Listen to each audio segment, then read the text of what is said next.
Hey everybody, this is Nick Newman with RPG Mastery. Today's episode is going to be about J.K. Rowling. And I'm pretty late to the party here because J.K. Rowling started posting a lot of stuff on Twitter. I guess she's been doing it. But I'm late to the party because she alienated a ton of fans about some of the things that she went back and filled in. And I think,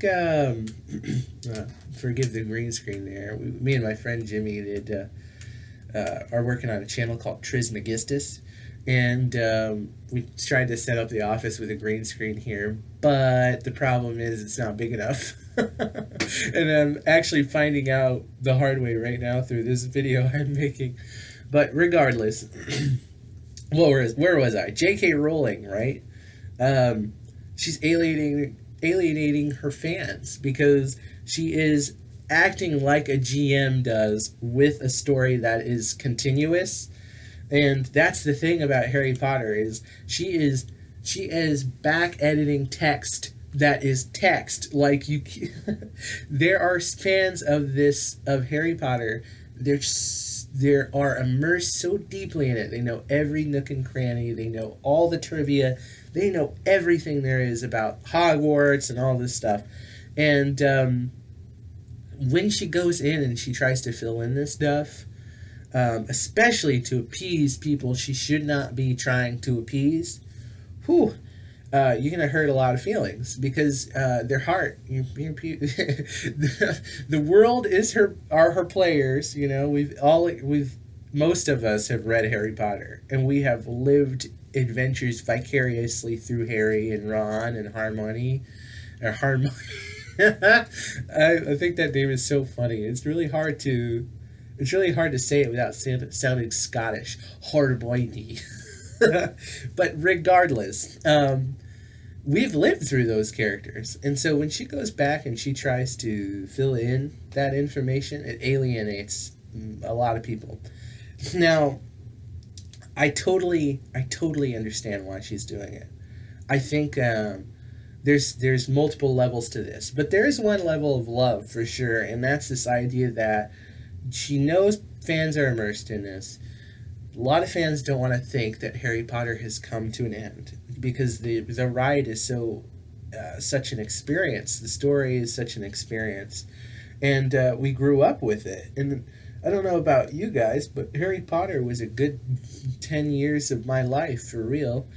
Exciting new things. The books came out, and then the movies came out, and then the movies gave you and me an excuse to share that experience with my family and with people who had never seen it before. And then it explodes, and now we've got a theme park. So it's just like, it's rolling. It's endlessly rolling. But that's the problem with it, is that when you try to retcon or to say things or to make statements that don't make sense or are actually just, they don't matter, you're taking away the fans' abilities to fill in that extra information. So here's something about storytelling that's really important. And I really look up to Rowling because I am a writer, and she's a great writer, one of the best writers ever.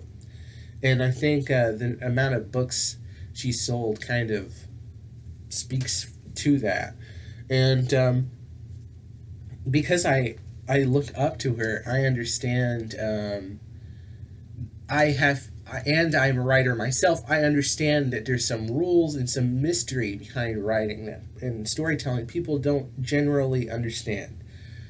And one of those things is that once you write a story or you tell a story, the written word can only tell you so much.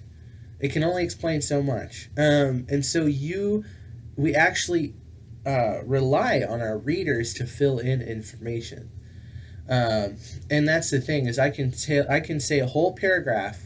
I can tell you a story in a whole paragraph, and you can look through that story, and you can create infinite variations of it, like, and within every detail I didn't explain. And we rely on that, and that expands further because it allows fans to create mythos that they use to build on your story and give it meaning, and they attach themselves to it. I really think it makes a lot of sense here because people look at writers that create great works and they think of them as these gods, these people that have infinite imagination, understand every nook and cranny of their world that they created and all of that. And that's the thing is, if you've been a dungeon master long enough, you know it's impossible. If you sit down and you wrote up a campaign, if you had to know every single detail of your world, it would take you forever. You'd fill multiple lifetimes just writing down all this information, and that is part of the struggle, but it's part of the magic because it now belongs to the world, and people can come up with theories outside of the text and then mash it up and say, "Ooh, isn't that interesting?" I think, the example I was going to give a second ago is she had a tweet that said somebody asked her what her favorite fan theory is about Harry Potter, and she said her favorite theory was Dumbledore as Death. So that tells you something because her creativity is finite, whether you want to believe it or not. I believe most of my fans are going to understand that. And this mythos can be built upon it. And there's magic that happens when people extend or think that there's more to your story than there really is. Because that's what we do when we're in love with something. We create an ideal of it that's grandiose. But in reality, it's like no, I never thought about that. And J.K. Rowling probably never thought about that, and that's why that theory was so attractive to her. It's like, oh yeah, wow, it fits. Dumbledore could be Death, and but I mean, even the story of Dumbledore explained how he once over somebody, killed somebody, or won a duel. I can't remember. He won a duel and got the Elder Wand, and so it doesn't make sense, but it's cool. And that's something that's important, is that as she's going back and editing this stuff, she is detracting from the magic because she's actually slaughtering lots of theories that other people come up with. And that's what I say most of it comes from love, a place of love, because she wants to feed the fans, which I get that. I totally get that. But some of it comes from a fear of her of her story ending. That's kind of a huge part of Harry Potter is death. An absolutely huge philosophical conundrum in Harry Potter rolls out from the idea of death. I mean, the main villain, if you want to find the meaning in a story, a lot of times you just look at the conflicting views of the main villain versus the protagonist, obviously. And people know this, obviously. But if you're looking at Rowling and she is applying references to her books for political view or political to represent her political views, she's treating it as religious text, which to me explains that this is deeply philosophically rooted for her. It's subconsciously rooted for her because the fear of death is something she struggles with, and it's something all of us struggle with whether we know it or not. But when you know it, there's a coping process to that, and a lot of that coping process has to do with just embracing that stories have an end. My friend, I'll give his first name but not his last name. I don't want to make him uncomfortable, but his name is Matt, and we were talking about this a while back about how every good story has to end. If it does not end, then it's open to be violated. And then you lose your original meaning altogether. But her original meaning for Harry Potter was death, because the antagonist, Voldemort, his goal was to not die. He did not want to die. He feared death, and he was so evil he would pay any price to avoid death, to defeat death. And so he fragmented his soul. And Harry was the answer to that. Harry was love. So Harry was, reflects right to the Bible, the Christian Bible, and everything, and Jesus, and all this. And profound things tend to do that, to float towards religious texts. Like the Matrix is a good example of that. But Harry was the lesson in that. Harry surrendered to death, which allowed him to defeat Voldemort, because him and Voldemort were one, and all this. Okay, but this reflects her fear of letting go of her story, because the story needs to end. That's what cements it through history as a beautiful work that people will go back to and back to and back to. And I don't know if you felt this before, whether you have watched something or read about something, and then you find out just how expansive it is, and then all of a sudden you're like, ugh, you draw back, because you're like, the time it would take me to become even proficient in understanding the mythology here is too much. And that's the problem, is like, when you have open-ended stories, that's what they do. They steamroll into garbage eventually. And that's what you have. That's the problem with the comic book writers and stuff, is because they just run out of steam. Like the story, the lesson, characters are created for a lesson, and once that lesson is told, the story needs to end. And if it doesn't end, then it's open to try to create more lessons, which I understand. But the new lessons could violate the old lessons, and that's what really, really hurts you. And then I say part of it's love, part of it is fear of her letting go of her story, because she is the story. That is her major accomplishment, is Harry Potter. So she uses that as an anchor, and she uses it to not only show authority, which is okay, because like if you're wanting to move people, a lot of the times you want to submit some kind of proof of authority. That's one thing. But then quoting works that you've made to support, as evidence to support ideals you have, it comes off as narcissistic. And that makes people upset, because there are people who read Harry Potter who are Republicans. There are people who love Harry Potter who are conservative. And she doesn't understand that. And there's a quote from me, is that those who speak the loudest do not represent the crowd. That is something to take away if you are going through life. It's like, for every up or thumbs up you get on any post, any like you get, there are 9 other people who didn't like, comment, do anything. All they did was look at it. And unfortunately, sometimes that is seen as a sign of support.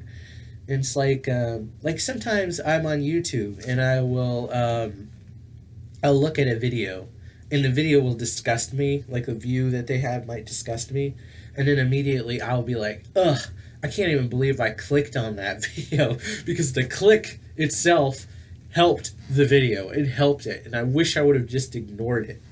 And but that can come off as skewed. And then you have people who are in positions, social justice positions, that are pushing ideas, and then because she aligns with the left, and then sees left views, she thinks that those people speak for the majority, and then she thinks that she has to feed them. And it's like, no, you're feeding one half of a huge collective beast that is your audience. Like, you just can't. You can't do that. You have to let it die. And I watched a documentary on Rowling, and most people have. Aspiring writers tend to, because it's like, if you're an aspiring writer, you want every bit of leverage you can get, every bit of knowledge you can get to make your book better. Or in this case, where this is RPG mastery, so stories, understanding how stories work will help you be a better game master. So we dive into this stuff, and I dove into this Rowling stuff, and this documentary, I forgot the name of it, but this documentary dealt with crippling anxiety she had about death. And she may not understand that that's what it is, because no amount of success is going to buy you immortality yet. Um, but again, even if you somehow found a cure or a way to keep your body alive for hundreds of years past your time to go, you could get shot. A disaster could happen. You're going to go down. Something is going to take you out. And that is something about being consciousness, or having consciousness, that is a price you pay. It's a price you pay for consciousness. And the idea that she wants to keep expanding her work means that she has not yet accepted that her work does make her somewhat immortal. And that's the thing. Stories are forgotten. And then sometimes they're just cycled, though. You know, like the Joker is a perfect example of this. I just saw the Joker movie a while back, and the Joker is just Taxi Driver. That's all it is. But it's told today, and where if I posted if we tried to put out the movie Taxi Driver, and people would be like, whatever. But it's told through the Joker, and so the modern crowd is just like, oh, they're eating it up. And then they watch it and they see that and they relate to it, and so on and so on. And then eventually, in years from now, another movie will come out and it'll be a recycled Joker, a recycled Taxi Driver. It never ends. But in some sense, you have to submit that you want to be a mover for your time, not a mover for all time. Because if you're a mover for all time, you're not allowing growth in the future. You're not allowing future generations to grow past your ideas that don't fit. And if you can't accept that your ideas don't fit, then you still can't, or will eventually not fit, then you still haven't accepted your mortality. And that's what she's struggling with. And I can, I can definitely tell. And she's trying to feed a crowd that doesn't represent, or a handful of individuals that do not represent her collective crowd. Because I'm in the crowd, I don't care what she says. I'm a fan of hers because she wrote books that I could relate to when I was a child, and I could immerse myself in and love. And when I have kids, they'll be reading those books. And it doesn't matter what her political view is, what she says, what she does. It doesn't matter to me, because what she created was art, and it disconnected from that. That's who she was at that time. And we're constantly changing as we get older. We're not the same person. She is not the same J.K. Rowling. She has memories. She shares memories with the J.K. that wrote those books, but she's not anymore. But that's something that will help you through life, is finding a purpose. And if you hold on to those achievements without striving for new achievements, you will suffer. You will suffer unbearably, because we are fed this idea that life, the point of your achievements is to get you to a place where you can just chill and be cushy. It's like, no, the point of your achievements is the sake of the journey of that achievement. And once you give up, which I feel like she might have, she's created books after that, but she does have more Harry Potters in her. She just doesn't know it, and is too afraid to let go of the shadow of her past achievement. You know, she can't beat her last achievement, or whatever. And if she does, it might undermine it. So there's a duality of fear. But that's something, man, if JK ever saw this, that's what advice I would give her. It'd be like, keep writing. That's what you do. That's what you do. And there's absolutely nothing wrong with it. And write for you. Write to entertain yourself. Just like Harry Potter. Write to entertain yourself, because there's more to it than that. Let the story die. Let it die. Let it go. And it never will truly be dead for at least couple thousand years. Harry Potter is going to be around for a while. It's just too ingrained in the modern, I don't know what you, the modern ideals, the modern mind. Like you can ask anybody who Harry Potter is, and they know who Harry Potter is. Like, it's that in itself is an achievement. And that book, part of the profundity of the books is that it combats death. It's a way to Harry is a hero because he surrenders to death, and to do so, he does it in a way of he does it through love, and she's undermining that when she's trying to feed the trolls. That's old internet wisdom. Don't feed the trolls, and that's the thing. The people with the loudest voices these days are the trolls. They are the trolls because people will, like me, accidentally click on a video and nope, the video just got a view. Whoops. Then there are people that will like that video and that will make it go up. That's fine. They can join the troll army. And there are people that will downvote it. And did you know that downvotes will push an algorithm, most algorithms, because it's attention. It doesn't matter. Like, that's the point. Is it's getting attention. Whether it's bad or good, it does not matter. And so when this stuff bubbles to the surface and then she feels obligated to answer these questions or just come up with things to feed the fans, it's like you're only feeding one half. And by doing that, you're violating the other half, and now people are burning books and DVDs and all this crap. And one other example I'll touch on, if you're still with me, is not only, let's see, yeah, she's trying to please the social justice crowd, okay, and because she probably relates to him, but that's what I said earlier. It's just one half of the huge whole that follows her, and then she's dabbling in some anti-racist stuff, and that can people don't understand. It's like when you dabble, when you try to make characters something else, or you try to act like you were above a locked mindset, then all of a sudden you do become racist. Because it should not matter what color Harry, Ron, and Hermione are. It does not matter. That's the only thing. Is like, I saw a tweet where she wrote, I got it written here.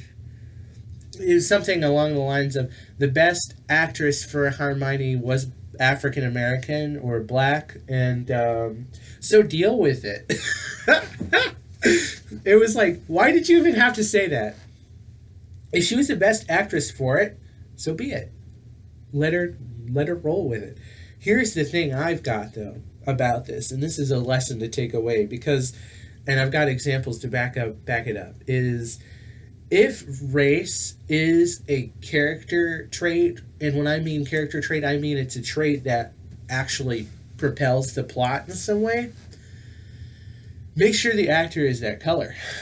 It's going to offend some people, but that's the thing about movies, unlike books and stuff, is that a movie, when you're watching a movie, you are the camera. You are a person in that room witnessing the scene, or a ghost witnessing it, living vicariously through the main characters. And if the plot involves race, then you have to have the characters represented be that race. Hermione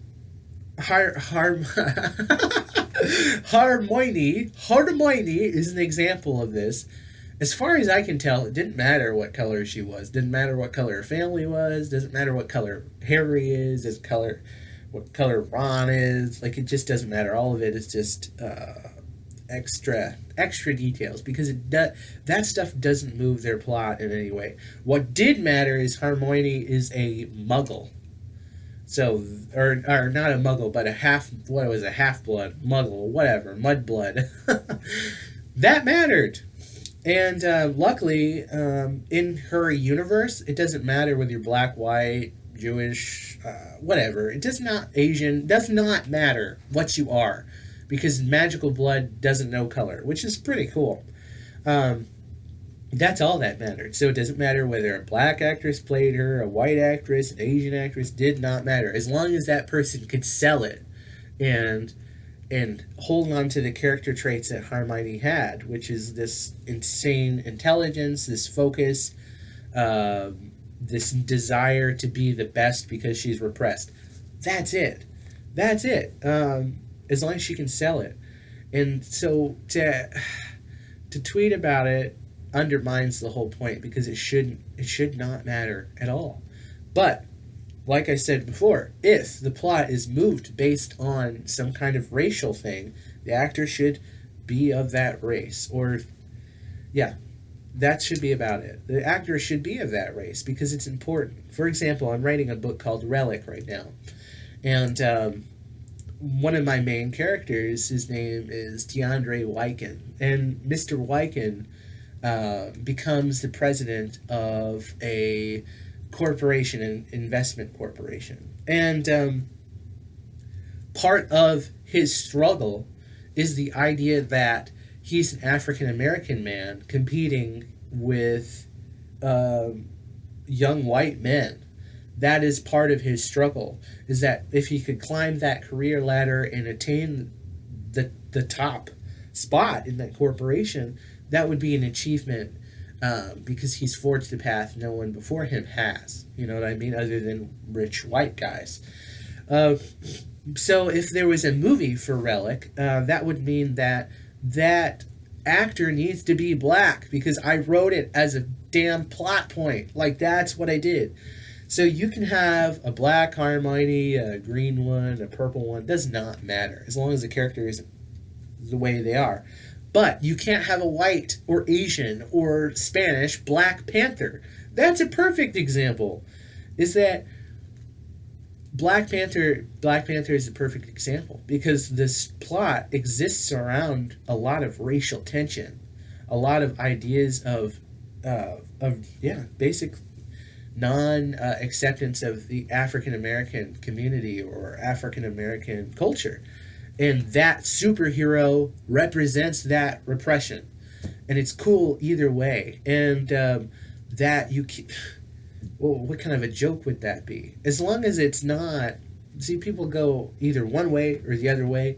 But to me, it's all about the plot. What is the story trying to tell? And if movies are nothing but visual stories, unfortunately, that's an important aspect of it, is the color or the race of your protagonist. It is important, only if the plot is propelled by that. And people don't understand it. And people get upset because they want to live in a world where anyone can be anything. And I totally get that. That's why you can rewrite stories. It's cool. You can adapt stories. I really like... Teen Titans is a good example, too. I don't know how many of you I've alienated going down this route, but I don't care. I'm just trying to spread some wisdom here. Teen Titans is a good example, because they had Starfire. People were getting super upset over Starfire being black, right? And it's like, I love that people were like, Starfire's an alien. She's freaking orange, man. Like, she can be whatever. It does not matter what she is. It did not... As long as she's Tamaranian, it does not matter what actress portrays her, as long as she's to the point. And I tell you what, the only thing that I had a problem with was her outfit. Because that is a character trait, whether people like it or not, about Starfire is very... very revealing. If you've seen any of the comic book stuff, she reveals a lot. Her sex appeal is part of her character. Her naive sex appeal. You know what I'm saying? And that bushy coat thing they put on that girl, like, I'm telling you, it doesn't matter if she's black or not. But when I look at her, I don't think of Starfire. That's the thing. It's like, put her in the right outfit, man. Like, God. And I get it. If it's adapted, I get it. But what's the point of adapting something so harshly, or trying to adapt stuff to cultural norms to the point that the plot dies? There's no point to it. And it's like that's the thing people are missing, and that's what made me really turn off, because I'm like, man, they're not, if they can't even stay, oh, that's my phone, if they can't even stay loyal to the basic plot and make these characters look somewhat symbolic, because they are symbolic in that way. Race doesn't matter. It doesn't even matter. It's it's all this other stuff that my brain is not matching, like her outfit or whatever, and that's what I'm trying to say here. And as JK, when JK tries to fold stuff in to please social justice warriors and or please literally anyone, feminists, anyone, and I know I'm too far on the left side when I'm talking about this stuff, but um, either way, she is alienating herself. All right, that's this video has been 30 minutes long. This is Nick Newman with RPG Mastery. Please comment, like, and subscribe. And if you don't like what I was talking about, please tell me why. Leave it in the comments. Feed me. Feed the troll. All right.